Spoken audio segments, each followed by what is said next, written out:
It remains one of history's most delicious and profound ironies, a biographical detail almost too perfect to be true, yet it persists. Did the very man who successfully founded Sweden's current royal dynasty, the long-reigning House of Bernadotte, truly have the radical anti-monarchist phrase "Mort aux Rois," death to kings, tattooed on his arm? While the physical existence of this tattoo is a persistent and popular legend, one that is likely apocryphal and has never been definitively proven its mere existence, as a story tells you everything you need to know about the man. It perfectly encapsulates the almost unbelievable schism in his life.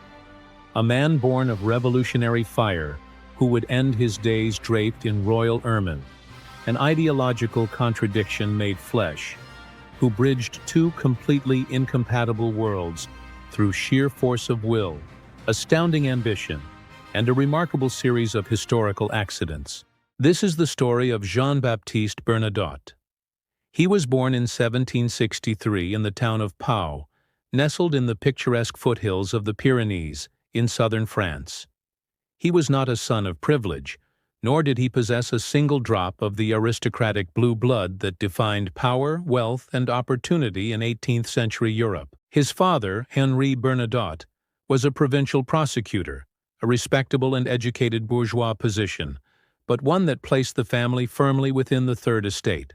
In the rigid, suffocatingly stratified society of pre-revolutionary France, Jean-Baptiste was, by every definition, a complete commoner, destined for a life of modest, predictable service in law or local administration, not for glory, and most certainly not for a throne. For a young, ambitious man like Bernadotte, lacking the prerequisite noble blood for a commission as an officer or the family connections for high office in the church, the available career paths were severely limited. The church was one option. Following his father into the law was another. But Bernadotte, described as a fiery, restless, and charismatic spirit, chose a different path, one of the few avenues for advancement open to a commoner: the military. In 1780, at the age of 17, he rejected the quiet life of his father and enlisted as a simple private in the king's army. He joined the Royal La Marine Regiment, an infantry unit, and began his professional career at the absolute lowest rung of the military ladder, a life of harsh discipline, meager pay, and seemingly no tangible future. For the next 8 long and arduous years, Bernadotte served diligently, applying his intelligence and natural leadership skills to the profession of soldiering. He was a model soldier, disciplined, professional, and a natural leader of men. He learned the trade of soldering from the ground up, and his superiors took notice, promoting him through the non-commissioned ranks. He eventually achieved the rank of sergeant, a position of respect and minor authority. But there, his ascent stopped cold.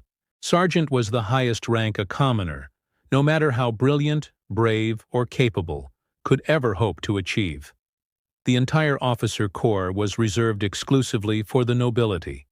His path was irrevocably blocked by the unbreachable, unyielding, and deeply unjust class system of the Ancien Régime, a frustrating reality that must have festered in a man of his obvious and considerable talents.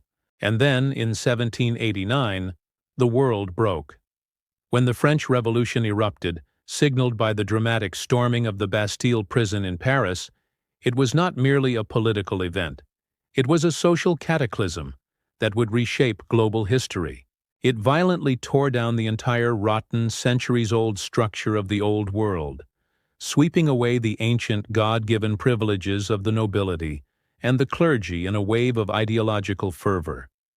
In the chaos of this new, terrifying and exhilarating reality, the old rules that had governed his life vanished. This societal explosion didn't just destroy, it also created, forging a new breed of man whose advancement was based on ability. It was, quite literally, a world made for ambitious, frustrated, and talented commoners, exactly like Sergeant Bernadotte. The Revolution of 1789 and the subsequent brutal, all-encompassing wars that engulfed France as it battled every monarchy in Europe represented Bernadotte's ultimate, life-altering opportunity.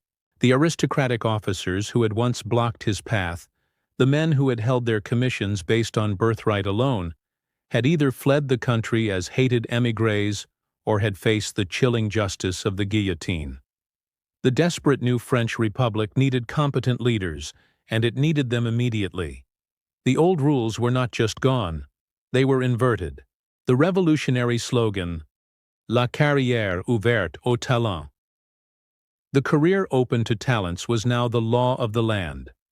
All that mattered was merit, battlefield effectiveness, demonstrable loyalty to the Republic, and raw, undeniable ability, not the name or title of one's grandfather. Once the artificial barrier of his birth was removed, Bernadotte's rise through the ranks of the Revolutionary Army was nothing short of meteoric. The sheer speed of his promotion is a testament to his military genius and the unprecedented opportunities of this new era. He was a non-commissioned sergeant in 1788 on the eve of the Revolution. By 1794, a mere 6 years later, he had rocketed past every officer rank to that of General of Division, one of the highest operational commands in the entire French army. He was given command of divisions in the legendary Army of the Sambre and Meuse, distinguishing himself on the German front along the Rhine. He cultivated a reputation as a true Gascon leader, a nod to his fiery southern origins, known for being impossibly charismatic, exceptionally brave, sometimes dangerously hot-tempered, but always inspiring immense devotion and loyalty from his men. But Bernadotte was not just another ruthlessly ambitious soldier in an army filled with them. He was a profound idealist, a fiery and deeply committed Republican. He genuinely believed in the revolutionary principles of liberté, égalité, fraternité, liberty, equality, fraternity. This deep-seated ideology, at least in his early career, shaped his command style and set him apart. He earned a dual reputation. On one hand, he was a famously strict disciplinarian, demanding absolute professionalism and order from his troops, whom he drilled relentlessly. On the other hand, and far more unusually for the time, he was known as a general who actively and often fiercely protected civilian populations from the plunder, looting, rape, and chaos that so often accompanied the march of armies, even his own. This combination of discipline and civic-minded decency made him stand out. The French Revolution was a crucible that forged many great military careers, but it was also a pressure cooker that inevitably set the stage for epic, toxic rivalries. What happens when two ambitious, supremely talented, and ego-driven military geniuses, both adored by their troops, are forced to operate in the same sphere? And what happens, in a twist of fate worthy of a novel, when their professional rivalry is hopelessly complicated by a deeply personal romantic entanglement, specifically when one of them ends up marrying the other's ex-fiancée? This was the combustible, complex, and career-defining dynamic that would emerge between Jean-Baptiste Bernadotte and the one man in France whose star was rising even faster and brighter than his own. In 1797, the Directory government in Paris, concerned about the growing power of its top general in Italy, ordered Bernadotte to march his seasoned division of 20,000 men from the Rhine front to reinforce the French army in Italy. It was here that his path fatefully crossed with that army's commander, another astonishingly successful rising star, General Napoleon Bonaparte. The meeting of these two titans, the tall, charismatic Republican Bernadotte and the short, intense, brooding Napoleon, was not one of immediate friendship. The rivalry was instant, palpable, and rooted in their fundamentally different characters, styles, and ambitions. Napoleon, already the most famous man in France from his Italian victories, did not appreciate the arrival of a tall, imposing, and equally popular general from the Rhine. Their mutual suspicion was immediate and well-founded. Bernadotte, the committed Republican idealist, looked at the younger Napoleon and saw a man of boundless, dangerous, and purely selfish ambition. He saw a brilliant opportunist, a schemer, a man driven by a hunger for personal power and glory rather than a true, selfless devotion to the republic he claimed to serve. Conversely, Napoleon looked at Bernadotte and saw a formidable obstacle. Bernadotte was immensely popular with his own troops, famously independent-minded, and a high-profile, politically astute Republican general. In short, Napoleon saw a man he couldn't easily sideline, intimidate, or fully control, a direct rival for the affections of the army and the public. As if their professional clash of egos and ideologies wasn't complicated enough, their lives became permanently and inextricably entangled through one woman, Désirée Clary. In 1798, Bernadotte met and quickly married Désirée, the daughter of a wealthy Marseille silk merchant. This was a romantic and social bombshell because Désirée was not just anyone. She had been Napoleon's first serious love, his fiancée, whom he had callously cast aside a few years earlier to marry the more politically advantageous and sophisticated Joséphine de Beauharnais. To tie the family knot even tighter, Désirée's older sister, Julie Clary, was married to Napoleon's own older brother, Joseph Bonaparte. Through this marriage, Bernadotte and Napoleon were now, legally and socially, family, a fact that forced them into a proximity that neither man desired. This new awkward family connection, however, did absolutely nothing to smooth over the profound political divide that separated them. Bernadotte remained a staunch Republican, deeply suspicious of any one man accumulating too much power, while Napoleon's ambition drove him relentlessly toward absolute one-man rule. This presents the central paradox of Bernadotte's entire French career. How does a fiery, idealistic Republican general, a man who believed so deeply in the principles of 1789, a man who may have even tattooed "Death to Kings" on his body, end up serving a man who would eventually dismantle the Republic, betray the Revolution, and crown himself emperor? It was a slow, uncomfortable, and morally compromising process of political calculation, ideological tension, and ultimately, self-preservation. The definitive moment of truth came with Napoleon's audacious coup d'état of 18 Brumaire in 1799, which overthrew the corrupt but legal Directory government and established the consulate, with Napoleon as first consul and de facto dictator of France. Bernadotte, who had briefly served as a popular and effective minister of war, was deeply and openly skeptical of the entire affair.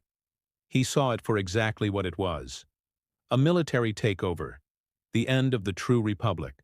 He famously, and very bravely, refused to pledge his active support for the coup, instead choosing a position of armed, ambiguous neutrality that Napoleon saw as a threat.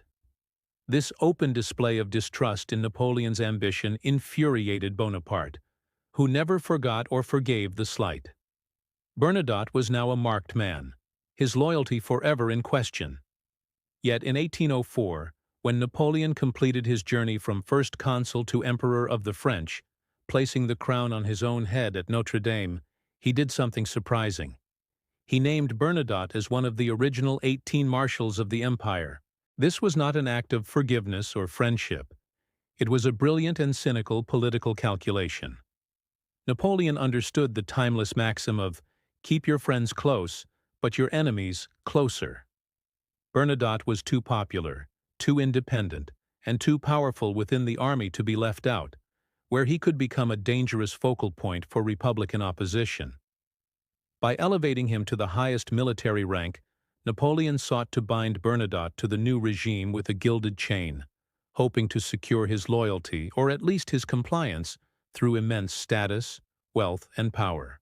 The effort to co-opt his Republican rival continued. In 1806, Napoleon further ennobled Bernadotte, making him the sovereign prince of Pontecorvo, a small papal enclave in Italy that Napoleon had seized. This title gave Bernadotte the high status of prince and serene highness, but came with little real power or territory. The gesture was clear. Napoleon was attempting to fully assimilate the fiery Republican into his new imperial aristocracy, to make him a creature of the empire. Whether he liked it or not, Sergeant Jean-Baptiste Bernadotte, the commoner from Pau, was now a prince of the French Empire, a willing or unwilling cog in the very imperial machine that he had once ideologically opposed. Despite his new titles and immense wealth, Bernadotte's career as a marshal of the empire was a fraught, unstable, and turbulent one. A frustrating mix of tactical brilliance, perceived insubordination, and simmering, unresolved controversy. He remained an excellent and inspiring field commander adored by his troops, often the Irrit Corps, which was composed largely of allied Saxons and Poles. But his every action on the battlefield was viewed by Napoleon through the jaundiced lens of their toxic personal and political rivalry. This dynamic led to a series of high-profile clashes that would ultimately define, and disastrously end, his service to France. At the Battle of Austerlitz in 1805, Napoleon's greatest victory, Bernadotte's One Corps performed well, playing a key role in holding the center of the French line. But his reputation was severely tarnished the following year during the twin battles of Jena and Auerstedt.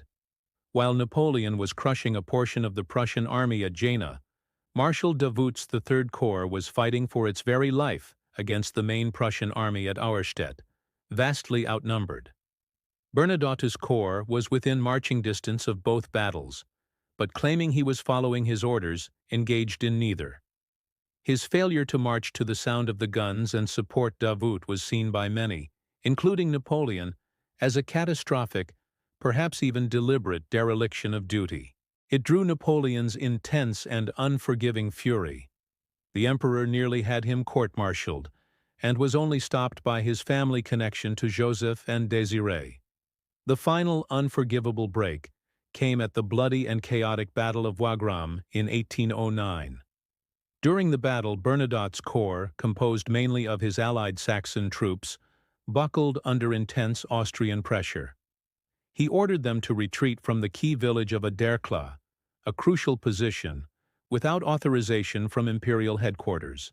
This unauthorized retreat endangered the entire French line and required other marshals to fix his mistake. As if the battlefield failure wasn't bad enough, Bernadotte, in an act of supreme ego, then issued his own independent army bulletin, lavishly praising the performance of his Saxon troops as if they had been heroes. This was a direct and arrogant usurpation of the emperor's authority. Only Napoleon had the right to publish bulletins and control the narrative. This act of breathtaking arrogance, combined with the battlefield failure, utterly infuriated Napoleon. Napoleon's reaction was swift, public, and brutal. He relieved Bernadotte of his command on the spot, ordering him to return to Paris immediately in total disgrace. "I see that you are an incorrigible," Napoleon is said to have written to him. "You have been in my camp for a year. You have not yet learned to be reasonable." The public rebuke was the ultimate humiliation for a man of Bernadotte's pride. Their toxic, dysfunctional relationship, held together for a decade by fragile family ties and political necessity, was permanently shattered. For all intents and purposes, Bernadotte's high-flying military career in France was over. He was a marshal with no army, a prince with no portfolio, a man without a future. And yet this moment of ultimate disgrace, this apparent dead end to his ambitions, paradoxically led to the single most unexpected and fantastical opportunity of his life. A plot twist that no one could have foreseen. The seeds of his future, it turned out, had been planted years earlier, not on a glorious battlefield, but during a relatively boring stint as an administrator. Following the war against Prussia in 1806-1807, Bernadotte had served for a time as the French governor of Hanover, a region in northern Germany. This seemingly routine administrative posting, far from the center of power, would prove to be the most important and consequential assignment of his entire career. His governorship of Hanover was remarkable for one specific reason. Unlike many other French marshals, like the famously harsh Marshal Davout, who treated occupied territories as personal piggy banks to be plundered for art, treasure, and personal enrichment, Bernadotte governed with a striking and unusual sense of fairness, justice, and decency. Harking back to his old republican principles of civic order, he cracked down hard on his own troops, issuing strict orders preventing looting, protecting the private property of the civilian population, and ensuring the local German administration was treated with respect. He was not a brutal conqueror. He was a professional and humane administrator. This unusual and enlightened conduct in a time of war did not go unnoticed. His reputation for fairness and professional integrity spread far beyond the borders of Hanover. Critically, during his time as governor, a small contingent of Swedish soldiers from nearby Swedish Pomerania had been captured by his troops. Instead of treating them as prisoners of war to be handled harshly or with contempt, Bernadotte treated them with the utmost respect, chivalry, and kindness. He ensured they were well fed, well housed, given their money back, and quickly repatriated. These soldiers, utterly astonished by the decency and generosity of a French marshal, returned to their homeland in Sweden singing his praises. Bernadotte, busy navigating his complex and dangerous relationship with Napoleon, likely thought little of this minor episode. It was a simple act of professional decency, perhaps done from genuine principle or perhaps to cultivate a positive reputation. He had absolutely no idea that this single compassionate act of professional kindness toward a few captured enemy soldiers was the distant, improbable seed that was now years later about to blossom into a fantastical solution for his disgraced career, and in time would alter the destiny of Scandinavia and his own family for the next 2 centuries and beyond. The proposition, on its face, seems utterly absurd, bordering on the insane. Why would a proud, ancient, and traditionally conservative kingdom like Sweden, a Lutheran monarchy with a long and glorious history of imperial power, even consider offering its throne, the very symbol of its national identity, to a French marshal? Not only was he a commoner and a product of the hated French Revolution, but he was, at that very moment, an enemy soldier, a high-ranking servant of the man, Napoleon, who was actively terrorizing and conquering all of Europe. The answer lies not in logic, but in sheer, unadulterated desperation. In the early 19th century, Sweden was far from stable. It was in the midst of a profound national crisis, the worst in its modern history. In 1809, in the disastrous Finnish War, Sweden had suffered its most humiliating defeat in centuries at the hands of its powerful eastern neighbor. It was forced to cede the entire eastern half of its kingdom, the territory of Finland, which had been an integral part of the Swedish realm for 700 years, to an expansionist Russia. This was not just a military loss. It was a deep, existential, and national trauma that shook the very foundations of the Swedish state and its identity. The Swedish people, and more importantly, the Swedish military and aristocracy, blamed one man for this unmitigated catastrophe: their king, Gustav IV Adolf. He was seen as unstable, dangerously incompetent, and recklessly obstinate in his foreign policy, having dragged Sweden into the Napoleonic Wars on the losing side.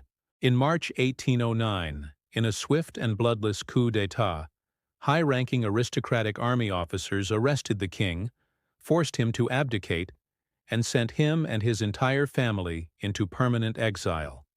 The royal line of Gustav was to be excluded from the throne forever. In his place, the plotters in the Swedish parliament, the Riksdag of the estates, installed the king's elderly and childless uncle, who was crowned King Charles III.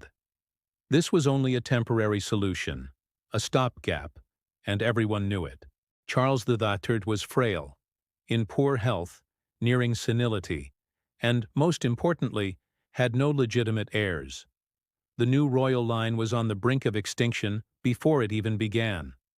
With the Russian bear looming as a powerful and victorious threat to the east, Sweden desperately needed a new, vigorous, competent, and preferably military-minded heir to the throne, and it needed one fast to stabilize the nation, secure its future, and, many in Sweden hoped, to one day reclaim Finland. The Swedish Riksdag, in its panic, initially did the conventional thing. They looked to a neighboring royal house and elected a Danish prince, Christian August of Augustenborg, as the new crown prince. He seemed like a safe, traditional, and politically sound choice. But then, in a bizarre and tragic turn of events that seemed to signal divine displeasure just a few months after his arrival in Sweden in 1810, the new heir fell from his horse during a military review and died suddenly, likely from a stroke. With this, total, abject panic set in. The search for an heir was no longer just a political problem. It was a national emergency of the highest order. Into this chaotic void stepped one of the most unlikely kingmakers in all of European history, Baron Otto Mörner. Mörner was a young, relatively obscure Swedish courtier and a junior army lieutenant. He was dispatched to Paris by the Swedish government with a simple official message for Napoleon, to express Sweden's condolences on a minor diplomatic matter, and essentially to sound out the emperor's feelings on the heir situation. He had no official authority to negotiate, to suggest candidates, or to do anything other than deliver his message. But Baron Mörner had his own, secret, and breathtakingly audacious agenda. Acting completely on his own initiative, without any authorization from his king or government, Mörner decided that what Sweden needed was not another weak-limbed, inbred royal puppet from a neighboring court. He believed Sweden's survival depended on finding a popular, proven, and battle-hardened soldier, someone who understood modern warfare and who, ideally, had the respect of the most powerful man in Europe, Napoleon. Sweden, he decided, needed a French marshal, and Mörner, influenced by the stories he had heard from his fellow officers, had a specific marshal in mind. It was not Len, not Davout, not Ney. He approached the one whose name was synonymous not just with military prowess, but with fairness, integrity, and good governance. Jean-Baptiste Bernadotte, the Prince of Pontecorvo, who was at that very moment in Paris, disgraced and without a command. The stories of his humane treatment of the Swedish prisoners from Hanover and his just rule in Germany had made him a popular, almost heroic figure in some Swedish military circles. Mörner, in a shocking breach of all diplomatic protocol, sought a private meeting and offered him the crown of Sweden. Bernadotte was utterly stunned by the offer, thinking it was a joke, a misunderstanding, or perhaps a complex trap. He had absolutely no connection to Sweden whatsoever. When Baron Mörner returned to Stockholm, he was promptly arrested for his insubordinate rogue actions. But his radical idea, once spoken aloud, took on a life of its own. A powerful faction in the Riksdag, desperate for a solution and impressed by Bernadotte's military reputation, and crucially, wrongly believing he was Napoleon's favored candidate, seized on the Bernadotte plan. In a whirlwind of backroom politics, and swayed by the passion of Mörner and his allies, the Swedish parliament officially voted to offer the position of crown prince to Jean-Baptiste Bernadotte.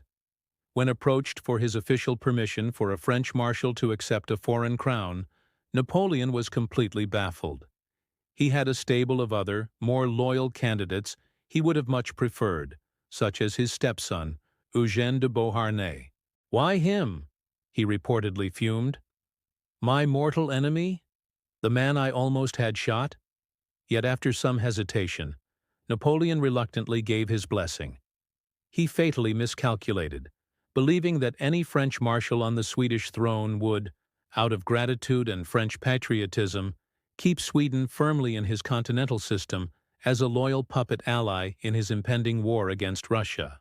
Bernadotte, whose career in France was in ruins and whose future looked bleak, immediately recognized this for what it was: the opportunity of a lifetime, a fate more incredible than any novel, a path to a throne.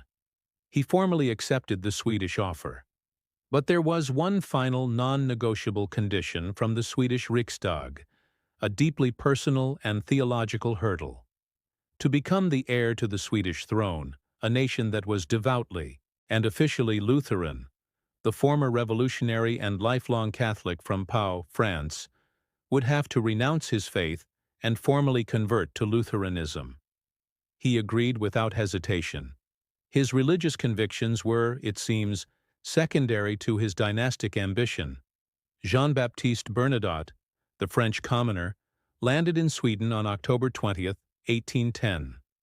He was formally adopted by the childless King Charles III, effectively becoming his son. Upon stepping onto Swedish soil, he cast off his old identity and adopted a new, suitably regal and Swedish-sounding name, Carl Johan. The transformation from French marshal to Swedish crown prince was now, improbably, complete. The moment he arrived in Stockholm, it was clear to the entire Swedish government that this was not going to be a passive apprenticeship. The newly named and energetic Crown Prince Carl Johan became the de facto regent, and from that day forward, the most powerful man in the kingdom. The old king, Charles XIII, was frail, senile, and in rapidly failing health. He was king in name only. The entire burden of the government, national security, economic policy, and, most critically, all foreign policy, fell immediately and entirely into the capable, experienced hands of Carl Johan. Back in Paris, Napoleon was watching, and he had clear and impatient expectations for his former marshal. He assumed Carl Johan would act as a loyal French proxy, a puppet king who would bring Sweden's military into France's sphere of influence. Specifically, Napoleon was in the final stages of planning his catastrophic 1812 invasion of Russia, and expected, indeed demanded, that Carl Johan force Sweden to join as an ally, thereby creating a northern pincer attacking Russia from Finland, while Napoleon attacked from the west. But Napoleon had fundamentally misjudged his man. Carl Johan, the ultimate pragmatist, immediately analyzed the geopolitical situation not as a Frenchman, but as the new, pragmatic guardian of Sweden. He saw that Russia was a powerful, permanent neighbor that Sweden must appease, while Napoleon's empire was overextended, unstable, and likely to collapse. He adopted a Sweden first policy. He refused the emperor's demands to join the war. In a single, decisive stroke, Carl Johan made it clear to the entire world. His loyalty was no longer to Paris, but to Stockholm. The definitive breaking point between the two men, and consequently between the two nations, came in January 1812. Furious at his new allies' refusal to join his anti-British blockade, the Continental System, and in a fit of punitive rage, Napoleon ordered his troops to invade and occupy Swedish Pomerania, a territory on the North German coast that belonged to Sweden. This was not a diplomatic slight. It was a direct, unprovoked, and foolish act of war against Sweden. It was the single greatest foreign policy blunder Napoleon ever made regarding Scandinavia, as it pushed Sweden directly into the arms of his enemies. This idiotic and short-sighted invasion by Napoleon crystallized Carl Johan's new strategy. It gave him the political cover he needed within Sweden to do the unthinkable. He turned completely away from France and formally allied Sweden with its traditional nemesis, Russia, signing the Treaty of St. Petersburg with Tsar Alexander III. He then joined the growing Sixth Coalition, aligning Sweden with Russia, Prussia, and Great Britain in an all-out final war to destroy the French Empire. The former Marshal of France was now openly and actively at war with his one-time emperor and homeland. One can only imagine the complex, dizzying psychology at play.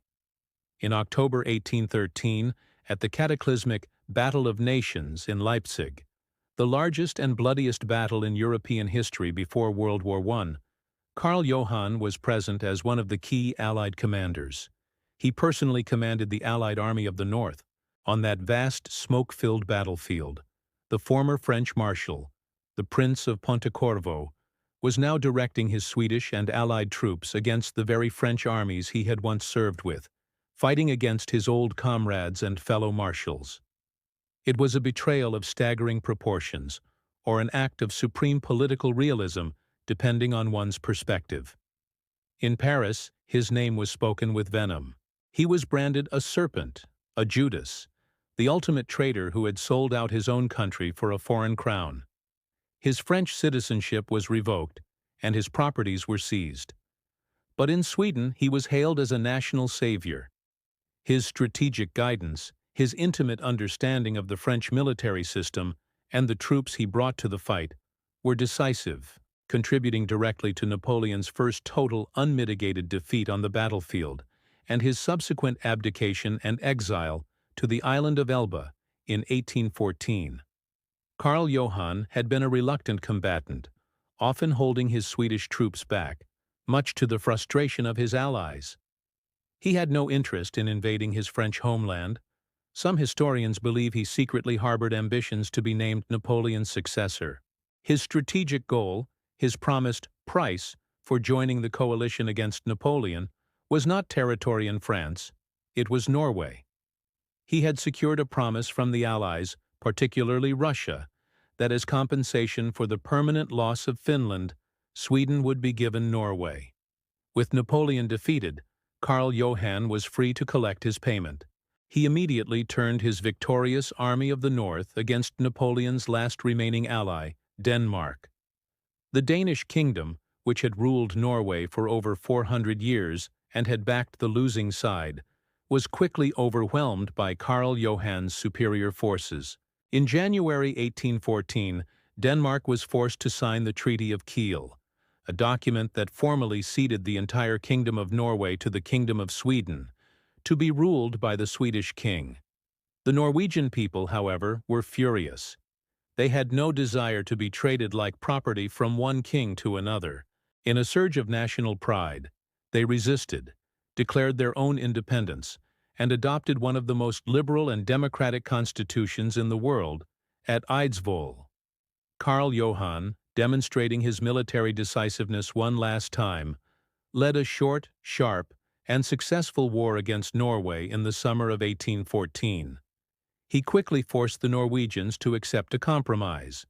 They had to enter into a personal union with Sweden, sharing Karl Johan as their monarch, but they were allowed to keep their new liberal constitution and maintain a large degree of autonomy. In a brilliant, if ruthless, geopolitical stroke, Karl Johan had completely redrawn the map of Scandinavia. He had accepted the painful but permanent loss of Finland to Russia, but had compensated Sweden by acquiring the crown of Norway. He had secured Sweden's western border and, by forcing this union, he effectively ended the centuries of near-constant, debilitating warfare that had defined the relationships between the Nordic states of Denmark, Sweden, and Norway. He had created a new, stable balance of power. In 1818, his adoptive father, the frail King Charles VII, finally died. The moment had arrived. The former sergeant from Pau, the revolutionary general Jean-Baptiste Bernadotte, was officially crowned King of Sweden and Norway. In Sweden, he was King Karl XIV Johan. In Norway, he was King Karl III Johan, the commoner who had once fought to overthrow monarchies, the man who allegedly wore a death to kings tattoo, was now indisputably a king himself, complete with a crown, a scepter, and 2 thrones. But what kind of king would a revolutionary be? As it turned out, a surprisingly conservative and pragmatic one. Having achieved the ultimate power, he was extremely reluctant to share it. He ruled as a strong, often autocratic monarch, much in the style of the man he had defeated, Napoleon. He frequently clashed with his parliaments, the Riksdag in Sweden and the Storting in Norway, over his refusal to give up royal prerogatives. He was a product of the Napoleonic, not the democratic age. He famously never mastered the Swedish or Norwegian languages, learning only basic phrases, and he continued to prefer his native French at court until his death. His long reign was defined by the complex political challenge of navigating the new dual monarchy. This union between Sweden and Norway was often a tricky and contentious affair. He had to constantly balance the interests of Sweden, which saw itself as the dominant partner, with the fierce rising tide of nationalism in Norway, which deeply valued its new constitution and resisted any attempt at Swedification. As a gesture of his commitment to his second kingdom, he personally initiated the construction of the new royal palace in Oslo, giving the Norwegian capital a symbol of its new, autonomous status within the Union. But his single greatest and most enduring achievement was not constitutional, it was cultural and geopolitical. He gave his new kingdoms peace. After centuries of Sweden existing as a great, warring, and often overextended European empire, Karl Johann's reign definitively shifted the nation's identity. He steered Sweden away from the entanglements of European conflicts, setting it on the path of neutrality that would come to define its modern character. His 26-year reign was one of internal development, economic growth, stability, and, above all, unbroken peace. This long period of stability and relative prosperity, which was a welcome relief after the chaos of the Napoleonic Wars and the national trauma of losing Finland, became so associated with him that it bears his name. The Karl Johan style, is still a recognized term in art history, defining a distinct period in Scandinavian architecture, fashion, and culture, an equivalent to the Regency or Biedermeier periods elsewhere in Europe. His reign was not just a political footnote, it was a cultural epoch. Despite his early conservatism, his autocratic tendencies, and his constant clashes with politicians, the Frenchman became genuinely popular with the ordinary people of Sweden and Norway. He was seen as a paternal, strong, and stabilizing figure, a father figure, who had rescued the nation from the chaos of 1809, given it a new sense of security and purpose, and ushered in an era of lasting peace. He had delivered on his promise of a stable and secure future, and for that, he was forgiven his foreign accent and his political stubbornness. So, what is the final confounding legacy of this French revolutionary? How do we summarize a life that defies all conventional narratives of class, loyalty, and power? A life that seems more like a fantastical piece of fiction than a historical record.